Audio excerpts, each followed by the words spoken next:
A little early, so I'm gonna let everybody filter in here before we get it going. We'll start with, the SpaceX IPO. We'll talk about that a little bit before we get into the webinar. I'm sure they'll chop this out later. So, pretty exciting day. I think, this is one of those moments that a lot of people remember where they were type deal. What were you doing today? I don't know that it's as drastic as some of the other, huge events that we've seen in our life, but pretty big deal. SpaceX is now the sixth largest company in the world on the first day that they've ever been publicly traded, which is big deal. We now have Elon Musk. He's the first, recorded trillionaire that's out there. I think that there's been some other people that might have met that criteria that just aren't publicly available. Even when asked, Elon's talked about his Putin and many other monarchs or people that are, large enough to control countries, excuse me. They have much more wealth than he does. He actually defined it as like you are, extremely wealthy or control a country when you have a legion in one of the interviews he was in. So pretty cool. He will have a legion of robots here in the not too distant future. I don't know if he will be the overlord of those robots, but that's yet to be seen. So we'll let a few more people filter in. We are a few minutes before the hour, and then we will get it going. So hopefully y'all are having a good week, a nice ending to the week. Appreciate y'all taking time out for the webinar today. It is Friday. It is the 12th of June, 2026. And I think that this will be extremely relevant for people in the not too distant future as we do see the adoption of digital assets, XRP in particular. That's what this webinar is about. And since we are at time here, I'm going to go ahead and give my disclaimer. This is recorded and will be passed back to you if you're registered for this event, but anything shared here is not financial advice. Only for entertainment and educational purposes. You should always speak with a financial advisor before making any investment decisions. We're going to talk about some high-level hypothetical scenarios that you may find yourself in the not-too-distant future. And any opinions I share here are my opinions. They are not the opinions of Digital Ascension Group or any of its subsidiaries. So I like to get that out of the way early so that you guys, we can get into the meat and potatoes of things. So if you join this, if you, put your information in and you are here, if you're watching this later on, you have a pretty decent allocation to XRP. If you're not quite at 10,000, you're pretty close. You probably have more than that. A lot of you may have more than that. You are in the top 4% of total wallets. So as of today, I think there's almost 8 million wallets on the network. We're starting to see agentic payments come online on the XRPL. The first ever agentic payment was processed yesterday on the XRP ledger. So with that, I think you're going to see a proliferation of wallets, and it's going to be difficult to discern, are these individuals or are they agents that hold this amount of money in the future? Now, obviously, there will always be beneficiaries that those accounts are associated to, even if is an AI agent that is in control of the money that's moving there. I would encourage you to hold your questions till the end, if you wouldn't mind. I'm going to going to run this down for about maybe 20, 25 minutes. It's not a ton to go over, but if you do have questions, you can put them over there in the Q&A channel. I think comments may be disabled on the video this time, so the Q&A channel is where I'm going to be looking for things once we get to that point in the program. But I've got a whole list of things that I want to go over for you guys just as high-level things if you do have this type of allocation. Things that I think about. I'm going to talk to, my journey, some of the things that I've thought about at different levels of wealth, potentially what you might want to focus on as things progress here and you do find yourself in a different position with the investments that you've made. There's kind of three levels that I think are probably breaking points. I don't want to say breaking points. Important junctures that you will run into as the price of this asset appreciates. So we're going to speak specifically to XRP, and as the price goes up for that, at what price points do different things make sense? And the really kind of mindset shifts. So this is where I want to start before we get into the meat and potatoes. Right now, you're trying to become wealthy, right? Potentially you already are. Maybe you have a small allocation. It's a small portion of your portfolio. You have traditional equities. You've got a business. You've got real estate. You have other things. But many people that are going to be watching this, those in the audience and later, you're a normal person, right? Like you got a W-2. Maybe you're well-to-do, and this isn't, the largest piece of your portfolio, like I mentioned before, but you have a significant allocation, whatever it means for you. And you are trying to get to the point where you have millions, tens of millions, hundreds of millions of dollars at some point in the future as we see price appreciation. So I'm going to break this down to kind of orders of magnitude. We see ourselves at around $1 per XRP today, a little bit more than that. This has pulled back substantially from the high last year, $3.60. Many of you may have bought in at that point. Many of you may have been in before it. Many of you may have just recently found this, and that's okay too. I continue to dollar cost average down because I look at this, similar to what I think Bitcoin did. If you had bought XRP, or if you bought Bitcoin at $5, $1, $2, 50 cents, it didn't really matter where you bought it. You've done exceptionally well over the past 15 years. XRP has been around since 2012. And so that makes it 14 years old as of this month. And, maybe it'll reach similar heights in 15 years like Bitcoin did. I think it might take it a little bit longer than that. But the three price points that we're going to focus on today are going to be at $100 XRP, $1,000 XRP, and a $10,000 XRP, which I think are all completely achievable based on the adoption of the network and many other catalysts that will push it to those prices. If you're here, you probably see my other content around what would have to transpire for us to see that type of price appreciation on the asset. But hypothetically, we're going to talk about those different scenarios and what you need to be looking at, before we get there at those points and then into the future. So the paradigm around those three price points, even at $100 XRP, if you have 10,000 XRP, you're still trying to get wealthy. And I know that sounds like a lot of money. It is a lot of money. It's $1 million for those that have, 10,000 XRP at $100. That's life-changing money for most people. And, I'm actually going to speak to a couple different amounts here because I'm sure that we have people that are going to watch this or watching it now that have 10,000, 25,000, 50,000 XRP, maybe more than that. But those are the amounts that I'm going to speak to. And then again, the price points I mentioned before. So if you had, call it 25,000 XRP, you're looking at 2.5 million at $100. And 50,000 XRP would be 5 million at $100. It's almost enough to retire. If you're at the upper end of that, if you had 5 million in XRP and you're spitting off, call it 5% a year conservatively invested, that's $250,000 a year. Many of you may make that in your salaries. Many of you may be less than that now. That could be life-changing money for you depending on where you live in the country, your, lifestyle requirements. But what I would say, now and even at that point, upgrading your lifestyle substantially is probably not the best choice. I'm not saying don't enjoy the fruits of your labor and, buy the things or pay off debt or do all the things that you have planned. I'm just saying, you want to make sure that you have enough cash flow that you're not going to put yourself in a position where you have to continue to liquidate XRP or the principal that you've invested over an extended period of time and deplete that so that it's not worth as much later on. Now, if you do believe, like I do, that it's going to continue to escalate in price, then maybe you are taking profits off the table. You should define that now for yourself, right? Even at $100, you still have some time to do that if you're in these levels. Have an exit plan. Know what you're going to do with that money. And as it continues to escalate, maybe you're going to take a little bit more off the table. A lot of people just want to de-risk their initial investment, which I think is a good way to think about it. Then you're playing with house money, right? People use that example frequently. So that's kind of the first thing. Just have an exit plan. Understand what you're going to be doing with that capital if you are taking profits, at which points you're going to be taking profits.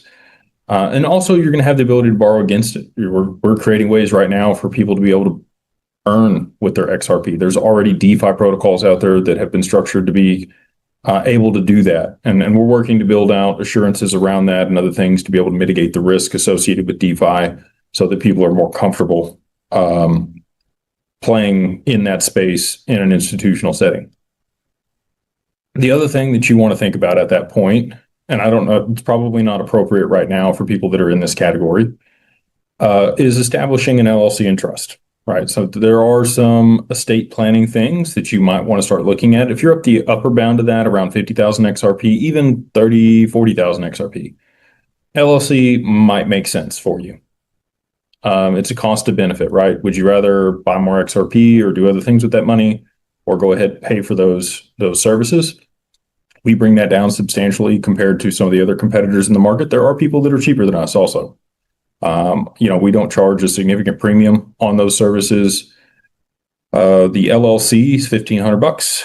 The living trust, I believe, is an additional $500 through our platform.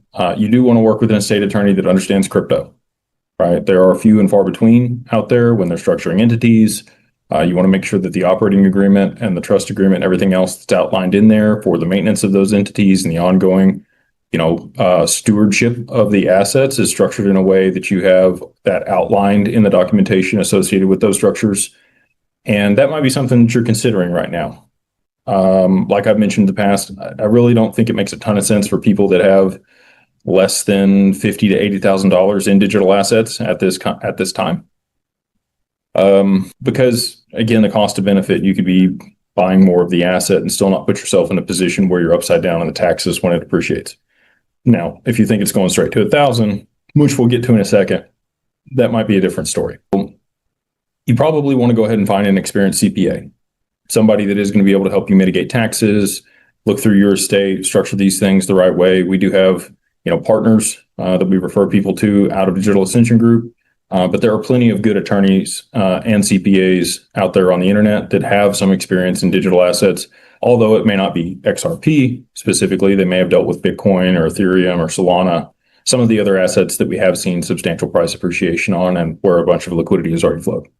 So if you can find those people, that's great. If you need some recommendations, you can email us. It doesn't cost you or us anything. We're happy to just provide people with good resources if they need them. You probably want to understand how to protect your assets from creditors, right? So a revocable living trust is what most people are going to be looking at. If you do have a net worth of, call it more than $100,000, including your home and your vehicles, it's not a bad thing to get set up irrespective of the LLC, right? A living trust is going to be able to pass those assets on without probate. A will not do that. You might also create a pour-in will that would transfer the assets that aren't listed inside of your revocable living trust into that vehicle upon your passing. Nobody likes to talk about death, but we are all going to pass away at some point. And we want to make sure that we leave the impact that we want to have for our families. Speaking of my not my financial situation, but my situation with my father, he passed away 4 years ago. He thought that he had a trust set up. He used Nolo. It was online, paid a couple $1,000, had an attorney notarize it, thought he did all the right things, but he never actually transferred any of the assets into the trust. He never set up any bank accounts or anything inside the trust name. So when I became the executor of his estate, which was designated in his will, luckily my family was amicable and we didn't fight over it. And what I consider my stepmom, even though they were never married, she ended up with the majority of everything because she was the beneficiary on the accounts, which she deserved it. She had to put up with it. So love my dad to death, but he was difficult to deal with sometimes. And you probably know this too, your parents, you probably have a lot of the same characteristics they do. And so sometimes you don't see eye to eye on things. Anyway, I digress. So because of dealing with that personally, I'm pretty adamant that I think you're doing a disservice to your kids and whoever you want to help if you don't at least put something in place. I wish we had what we have now to be able to provide to him. For $500, he would have paid that in a heartbeat, had everything structured the right way, and there wouldn't have been, as many conversations that had to be had, and we wouldn't have had to go through probate for a portion of his estate. So if you are concerned about that, if you're thinking about those things, probably something you want to look at. Even if it's not with us, you can work with an attorney in your state to structure that. It's probably going to cost you a little bit more if you're working with an attorney in your state to do those things, but you do probably want to look at putting your home and your vehicles, family heirlooms, gold and silver, that type of stuff in there. That is not its own entity, and it does not provide creditor protection, though. So that's a consideration. You probably want to set up multiple trusts in the future if you do have significant wealth. Most of the centimillionaires and billionaires that we've dealt with and I have conversations with have somewhere between 7 and 10 trusts structured for their estate, all with different things that they want to do or accomplish with the investments or the assets that they put in those different vehicles. And again, happy to work through all the complex estate planning but this, we're going to keep to, the smaller amounts of wealth, I guess, which we'll get to the larger ones here in a minute. As asset continues to appreciate, there are other considerations around more complex estate planning that you definitely should look at. But at $100, living trust, probably a really good idea. LLC, holding your assets, really good idea.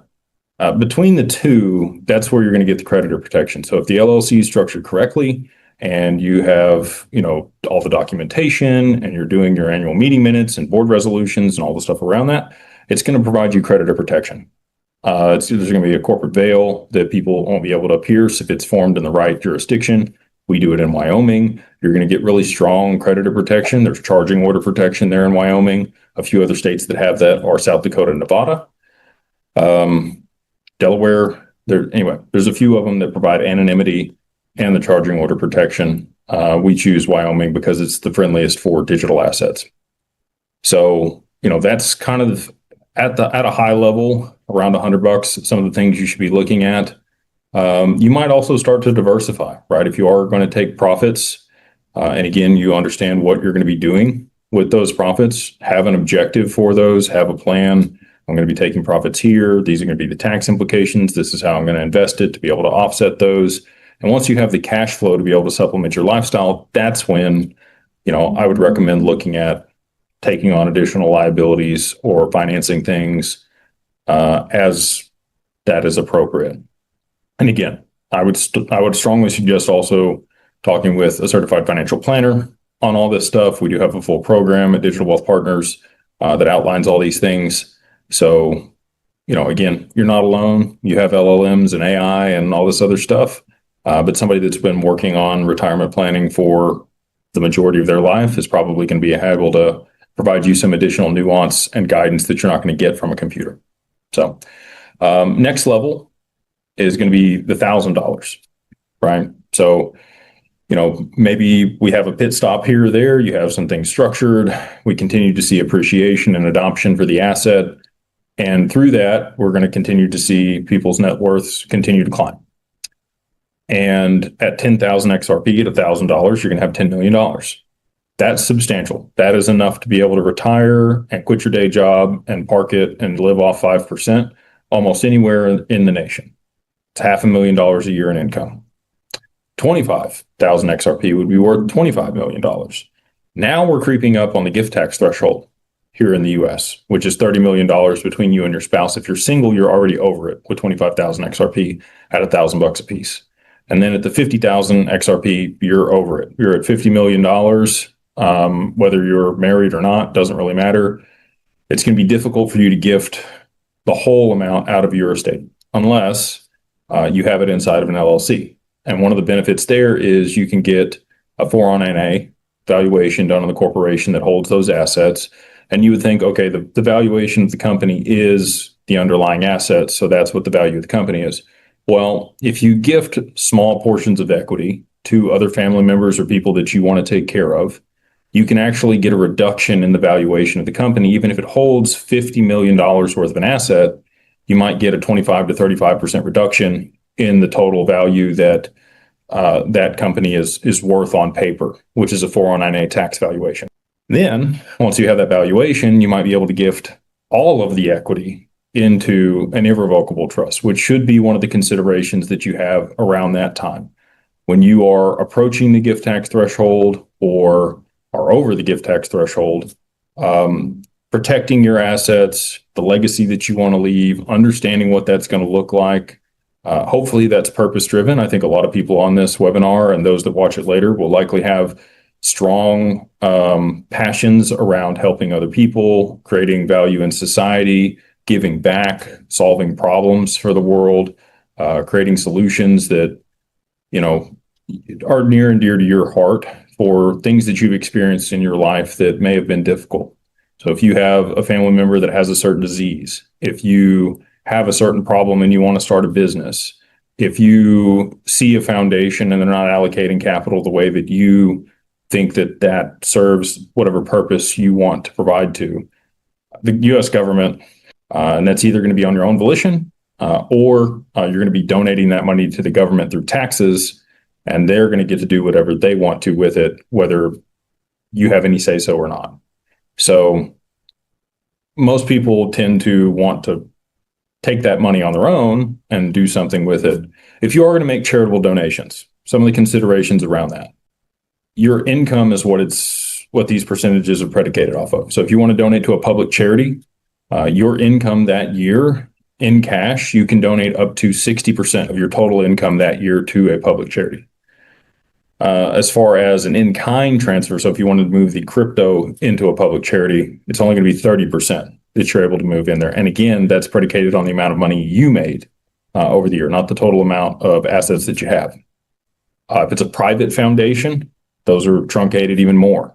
It's going to be 30% in cash, and I believe 10 or 20% in kind. I'm not sure on the number there, but it's less than that. So just be aware of those things. A lot of people I do expect are going to set up private foundations as their assets appreciate, and you would be able to donate to those as well. You see many billionaires do that. Bill and Melinda Gates Foundation, they actually just sold the last bit of their Microsoft stock a couple of weeks ago at the Bill and Melinda Gates Foundation.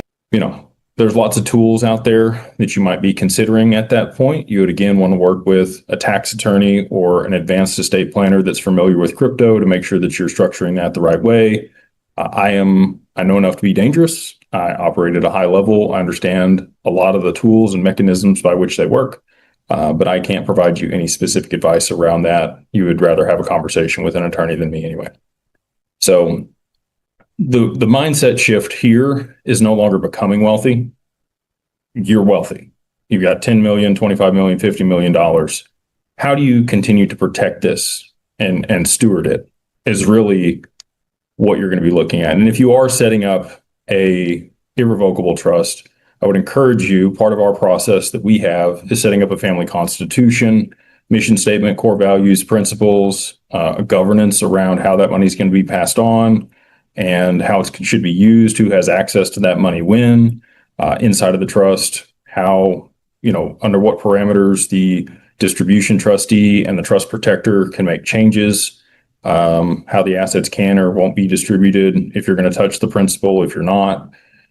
A lot of different things you can work through there. But we have a really good process and team around that to make sure that, you're working through those things on the front end so that you're not setting up structures that you don't need or don't work the way that you intended when you originally thought that you should do it. That's the mistake that I see a lot of people make at this point is, they've heard that they need to set up this type of trust, or they've heard from a friend that they did it this way. There's a lot of tools out there, and you want to understand which tools are appropriate for your situation. But if you haven't defined your situation and what you want to do with your legacy and that capital, you can find yourself in a position where you've paid a bunch of money and done a bunch of things, and it's not the outcome that you were looking for when you realize what you want to do. So the other thing, and the mindset shift here, again, to preservation or stewardship over accumulate. I just spoke at a conference here last week, and I gave the example of the Ethereum billionaire. Many of you may have heard me share this story before, but at a high level, I'll go over it very quickly. He made his money in Ethereum. He went to jail for 5 years. He was in on the Ethereum ICO, rolled all of his Bitcoin in on it, got out of jail, and had a cold wallet with more than $1 billion on it in the top of a closet. He then proceeded to roll it again and double down on taking risk. He took that and he staked it in Aave, borrowed USDT against it, staked the USDT in Aave, doubled down again, took all of that and invested it in Luna and UST, earning 20% to be able to service the debt there. Close to $3 billion that he was levered up on. I don't know what happened to that individual. I'm assuming that probably didn't work out well for him. I don't know him well enough to determine that one way or the other. But my point with that is, once you should only have to get rich once. This is a fantastic vehicle, in my personal opinion, and how I'm invested. that I think is going to generate that for many, many people. And so with that, once you get there, you probably don't need to take another huge swing or huge risk. And that's why diversification becomes important at this point.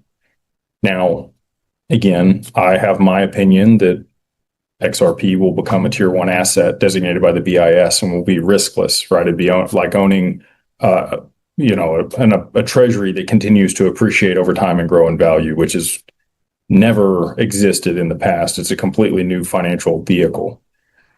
But with that, diversifying some of your portfolio, mitigating risk, structuring things in the right way.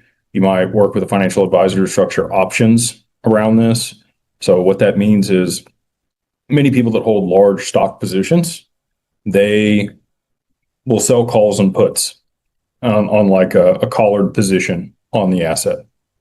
And what that does is you buy or sell those options and you're able to generate cash flow off of those. Now, if it falls and you have a put in place, you have to buy that at that price, which a lot of people that are holding XRP, if you're wanting additional cash to be able to deploy into the market to buy it cheaper, might be a great way to go about it because you're going to be generating cash flow and you're going to be buying at that price when it drops.